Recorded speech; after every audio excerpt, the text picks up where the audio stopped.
उसके द्वारा जो फी का निर्धारण किया गया है वो आर्टिकल 21 यानी शिक्षा के अधिकार का उल्लंघन करता है, क्योंकि शिक्षा पाने का अधिकार हर भारतीय का अधिकार है। मोहिनी जैन केस फैसला आ गया, दो न्यायाधीश का जो है पीठ फैसला दे दिया। कर जितना भी कॉलेज था हंगामा मच गया। अब हंगामा मच गया तो हंगामा मचने के बाद जो है सर्वोच्च न्यायालय से जो अपील किया गया कॉलेज प्रबंधकों के द्वारा कि भाई ये जो मोहिनी जैन का जो केस था, मोहिनी जैन का जो फैसला था जो न्यायाधीश के द्वारा सुनाया गया है, उस पर सर्वोच्च न्यायालय या न्यायालय जो है पुनर्विचार करें। इसी में मामले में आया उन्नी कृष्णन, 1993 में मामला आया। 1993 में उन्नी कृष्णन वर्सेज आंध्र प्रदेश राज्य। इस जो है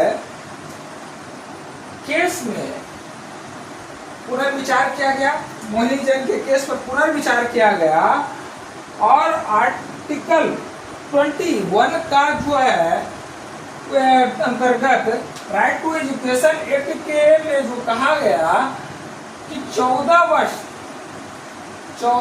वर्ष तक के बच्चों पर लागू होता है, यानी शिक्षा का अधिकार जो है 14 वर्ष के बच्चों पर ही लागू होता है। यह अधिकार जो है राइट टू एजुकेशन यह 14 वर्ष तक के बच्चों पर ही लागू कानून होता है।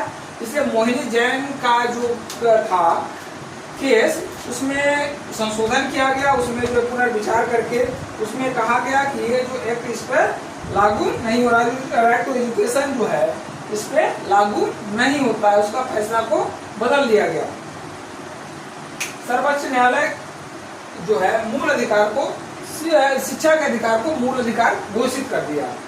उसके बाद दबाव बढ़ने लगा, तो कभी तक कोई जो ठोस कानून नहीं बनाया गया। 2002 में एक संविधान संशोधन आया। 2002 में एक संविधान संशोधन आया, बहुत इंपॉर्टेंट था। 2002 में संविधान 86वें संविधान संशोधन, 86वें संविधान संशोधन, 86वें संविधान संशोधन आया। इसमें जो है आर्टिकल 21